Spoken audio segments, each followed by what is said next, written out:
Balitaan The Rob Production.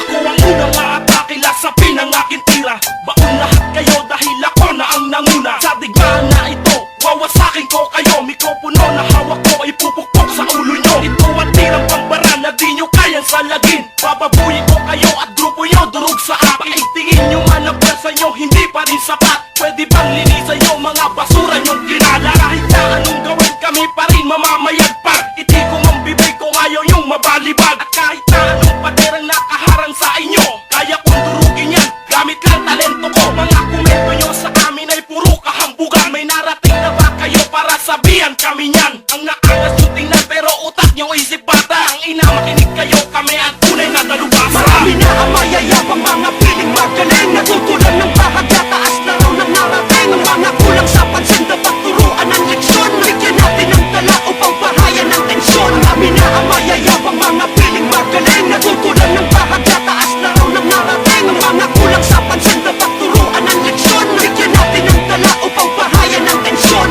Ibaon sa hukay ang mga nagpipilit, mga katunggaling na pupuno na lang inggit. Pinapainit ng tumbong na mga nagpipilit humamon. Kung saan nakatayo ay dun ka rin ibabaon. Hindi po pwede sa akin ang mga kayabangan yung taglay. Uuwi kayo nang may sakit kasabay na bigla ang pagtamlay ng karera nyo sa pagrarap. Kaya hindi nyo matanggap na masasapawan lang namin kayo sa isang iglap. Anak ng putya mga to, hindi man lang tinalaban. Puno ng kalyo mga kamay sa amin, di pa rin nakasabay. Kahit pa maglumpasay, damay-damay ng lahat. Ngayon kami ang kinalaban, dapat lagi kang mulat. Magsulat kayo ulit na mga pwedeng pantapat. Yung tipong sa pula na parang tinarget ng sibat. Bawat pagbanat sa mikropono lumalatay sa inyo. Mga sinulat at nilika ang dudurog sa grupo nyo. Marami na ang mayayabang mga piling magaling. Natutulan ng bahagya, taas na raw ng narating. Ang mga kulang sa pansin, dapat turuan ng leksyon. Bigyan natin ng tala upang pahayan ng tensyon. Marami na ang mayayabang mga piling magaling. Natutulan ng bahagya, taas na raw ng narating. Ang mga kulang sa pansin, dapat turuan ng leksyon. Bigyan natin ng tala upang pahayan ng tensyon. Ako ay bata na bihira, magalusa sa digmaan. Na makatang tulad ko kapag sumulat na pastangan. Sa muling pag-aasik kayo ubusin ang kalaban. Iipunin ang lakas sa pagbuga may tatamaan. Para ko'y nagliliyab na sa iyo ay papatay. Kaya mismulan ay ibyerno, iiwanan kang bangkay. Ihitin mo na nabanupil ng mga bumabangga. Tiyak na merong taglak na kapag ako ang bumangga. Naabos ng ating karera ay ako ang nauna. Malabo mo kung maabutan batang di mo makakaya. Sumabay sa paglikha ng mga barang sumusuga. Matalim ang bawat titik at timanong mangwawasak. Marami na ang mayayabang mga piling magaling. Natutulan ng bahagya, taas na raw ng narating. Ang mga kulang sa pansin, dapat turuan ng leksyon. Bigyan natin ng tala upang pahayan ng tensyon. Marami na ang mayayabang mga piling magaling. Natutulan ng bahagya, taas na raw ng narating. Ang mga kulang sa pansin, dapat turuan ng leksyon. Bigyan natin ng tala upang pahayan ng tensyon. Isa dyan na mapanupig, hutyak ng pagkawasak. Tinaluyan ng mga laso ng dugo, muling dadanak. Sa huling handungan ng bagsak ng bobong magtangka. Ang pagtibayin ng depensa ay masasakote ka. Sa minsan data mga para katumbas malakanyon. Kapag tumama ay grupo, 10 ng iyong batalyon. Nahahambalos pagkatao mo, sadyang di maunawa na kung sino ang mahusay at halimaw sa tugma. Nakakapanlumo naman mga nanlilimos ng awa. Ay paulit-ulit ang daing sa maling pagkaunawa. Ikit matang humahakbang maling daan ang tinatahak. Ay mali ng pinanigang kaya grado ay lagpak. Muli ang bomba ay sumabog at winasak ang mga kuta ng pamilya ng mga hudas na alam lang ay humada. At malabo mong talunin, paspasan man ang birada. Hatol at sentensya ko, hukom muling